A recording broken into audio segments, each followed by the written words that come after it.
ada di C2 nih. Nah, kategorinya itu ada di toko A. Nah, kemudian toko B sama dengan SUMIF.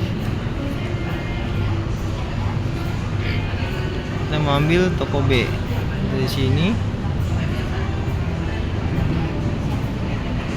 kita kunci kembali, kemudian FNF4, kemudian koma, kriterianya itu toko B. Kita ambil kategorinya toko B itu di C4, titik koma, pengunjung, kemudian FNF4 kembali. Nah, kemudian untuk transaksinya tinggal sama dengan SUMIF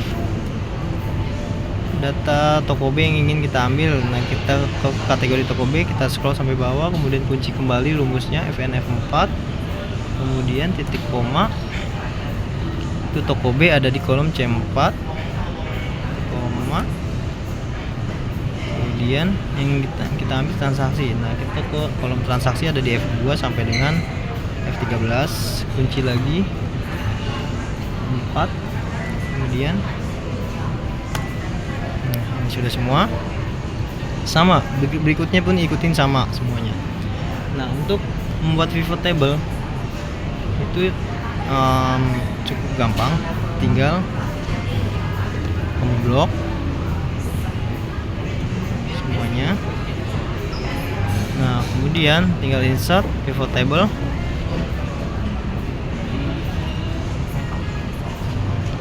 Nah, yang ingin kita ambil itu toko.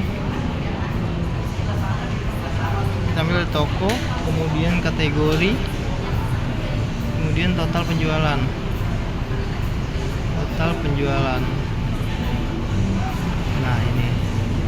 Nah, ini dia.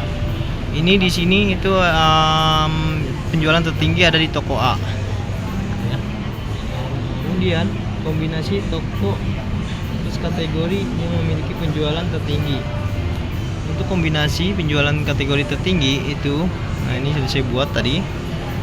Nah, kombinasi toko plus kategori yang memiliki penjualan tertinggi adalah toko A nih, senilai 94.400.000, dan kemudian untuk kategori memiliki harga jual rata-rata tertinggi dari kategori adalah kategori atasan, yang dimana toko A memiliki penjualan kategori atasan senilai 63.200.000 dan toko B senilai 36.400.000.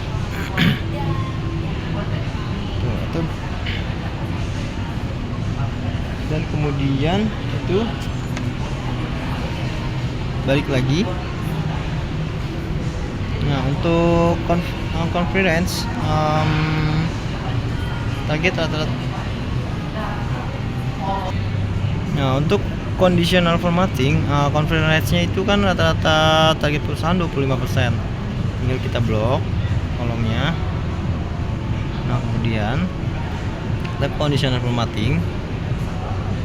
Nah, lebih ingin yang diambil 25%. Nah, kita ganti 25%. Nah, ini sudah langsung ke merah. Nah, untuk UPT unit transaksinya itu di 2,5. Nah, sedangkan di sini itu tidak ada yang mencapai target 2,5.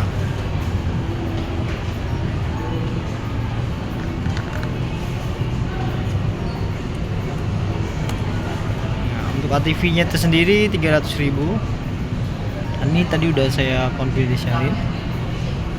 Tinggal blok, kemudian conditional formatting.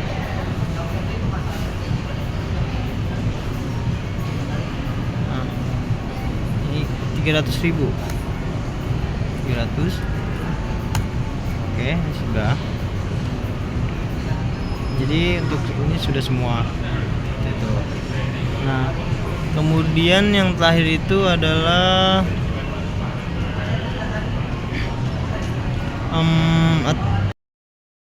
toko B ingin meningkatkan target ATV-nya 10%.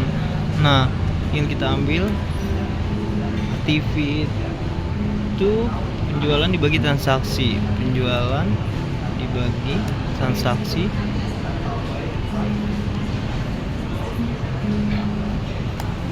Nah, target toko B itu awalnya itu di 220 732 rupiah. Ingin meningkatkan 10% adalah tinggal di price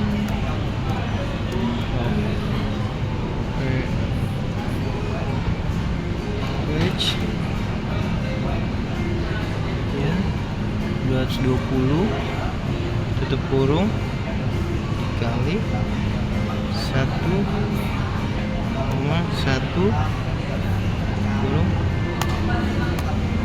Nah, target terbarunya adalah 242.805 rupiah. Dan kemudian dari total keseluruhan data yang sudah saya kelola, toko yang kinerja lebih baik itu ada di toko A, yang dimana toko A ini memiliki traffic yang cukup lumayan atau pengunjung yang lumayan, itu di 1340, dan total transaksi atau customer yang menjadi payment yang melakukan pembelian itu di 370 transaksi, dan item yang terjual itu ada di 607 item, dan untuk omsetnya itu di 94.400.000 rupiah. Nah, dari semua item yang terjual itu toko A di penjualan terbanyak di toko A itu ada di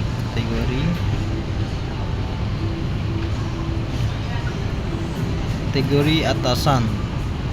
Nah, cukup lumayan banyak kategori atasan yang terjual itu di toko B, toko A. Toko A itu memiliki penjualan atasan sebanyak 670, dan untuk omsetnya itu ada di kurang lebih 64 juta,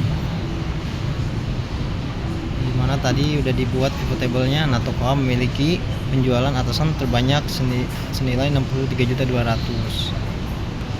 Nah, kembali lagi, jika saya adalah supervisor dari toko yang performanya lebih rendah atau lebih lemah, tindakan yang pertama saya lakukan adalah evaluasi data. Saya akan melakukan evaluasi data atau analisa data, yang dimana saya akan cross check jika adanya benar ternyata dari permasalahan dari produk. Ternyata contohnya seperti ini, di toko B ternyata yang banyak terjual itu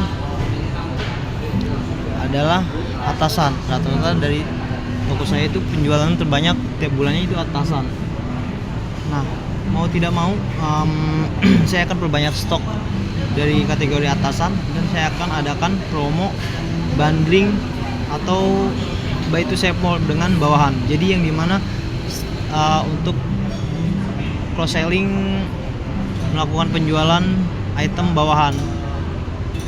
Jadi yang biasanya stok dress atau stok bawahan itu terjual lebih sedikit. Nah, kalau kita banding atau kita adakan promo lebih hemat,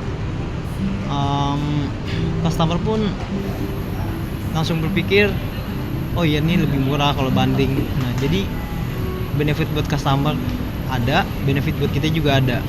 Jadi yang produk yang terjual itu bisa langsung sekaligus terjual 2 item seperti itu.